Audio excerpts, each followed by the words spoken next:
Maple Namu. Hello and welcome back, or for the first time, to the Maple Namu Podcast.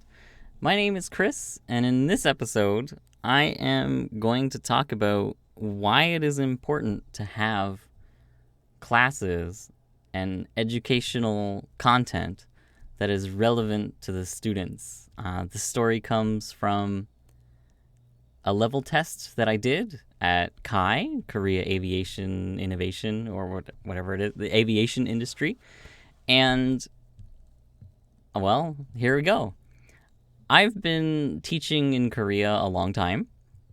The last time I lost my job in 2019, because my school closed, I started looking for other opportunities, other ways to get students and make some money and pay some bills so that I didn't have to, leave or go hungry, And there was someone looking for a teacher to do level testing at KAI because they wanted to open some classes.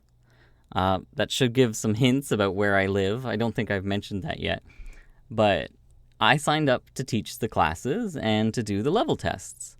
And it ended up being really interesting. These are adult learners who learned English in the 80s and 90s, I think, and have been successful.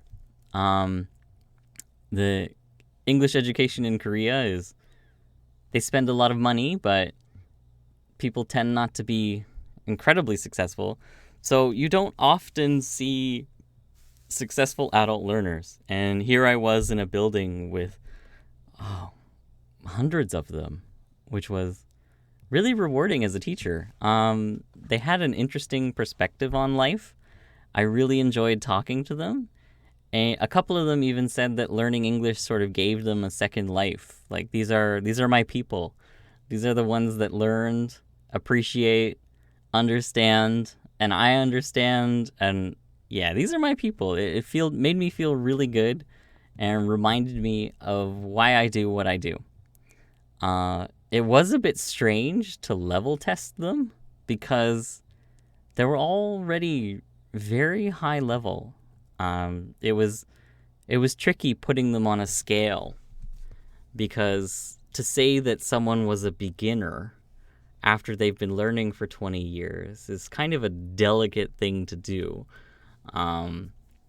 To say that they're low level after they've sold someone an airplane in English is it's a bit awkward, but I did what I was told. And one of the first questions I like to ask in an interview, even for little kids, is, why are you here? Why are you interviewing me? Or some of them interpreted it as, why are you at KAI? Why are you in the city? And why are you in Jinju or Sachon? You always get a really interesting answer. You had the people that were required to be there, and they would say it. Like, why are you here? Because my supervisor said I had to be. Which is a perfectly legitimate answer. Or, why are you here? They're treating it as a break from work. Or, why are you here? And then they would just tell me that they want to learn English and get better. They're always interesting answers. It's a really good question to ask because it's unexpected. As an interviewer, you know why they're there. But if you ask, you can usually get a more interesting answer. So some of them even asked why I was there, which was kind of cool. They were curious about who their teacher was going to be. And I said, well, I'm, doing a level test, and if the class is open, I'll be teaching them. One of them told me that the younger workers there, they don't need to learn English. He's like, they're fluent. You're not going to teach them anything. But what they do need are like presentation skills for a Western audience, because Korean and Western presentation style is very different if you've experienced it. And these are skills that they need to know. They need to learn skills with English rather than the English language. And I agreed with him. It made sense from what I was getting in the interview. They were really good. They just needed extra skills, like how to deal with communication breakdowns or problems. And to give this as an example, I had one of the younger guys come in, and he showed just an incredible amount of attitude. He walked in, he sort of slumped down, and he's like, before I even said anything, he's like, I don't know why I'm here. I already speak English. This is dumb. And once he realized I wasn't the enemy, he calmed down a bit, and we were able to talk a little bit. But I was surprised that he was so rude. And I think that maybe he needs to learn how to do conversations and presentations with people, because if that's how he comes into one, of course he's going to have problems. I was really surprised. I think he was young. Maybe he hasn't learned how to choose what to be upset about yet. I had another older guy come in, and he was curious about what we would learn in the class if it opened. And he told me they previously signed everybody up for phone English, talking about the weather over the phone for someone in the Philippines, or with someone in the Philippines, which isn't necessarily a bad thing, but he found himself really frustrated because these are engineers. These are people who make airplanes and try and sell them to other countries for their defense forces. Like, these are very specific, high-level, intelligent people. And how is following a script about how to talk about the weather going to help him sell an airplane? Like, he was really frustrated about it. He saw that it was pointless. It's not going to help him. I agreed. I'm like, how could that help you? Like, basic conversation isn't going to help you with something so specific. We both knew it. And to just hear him say this further strengthened my philosophy that teaching needs to be student-centered. It needs to be relevant to the student, because if they don't care about it, if it's not going to help them, why bother teaching them? I mean, a certain amount you need some cultural background. Some would argue you don't need grammar, but you need some sort of pattern or some sort of base. But once you're conversationally fluent, to go back to a basic class is kind of pointless. It's just a waste of everybody's time.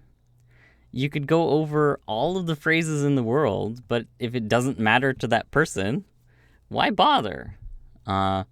Which is, I think, because of this, and I try and do this in most of the classes or, tutoring that I do with someone, is needs analysis.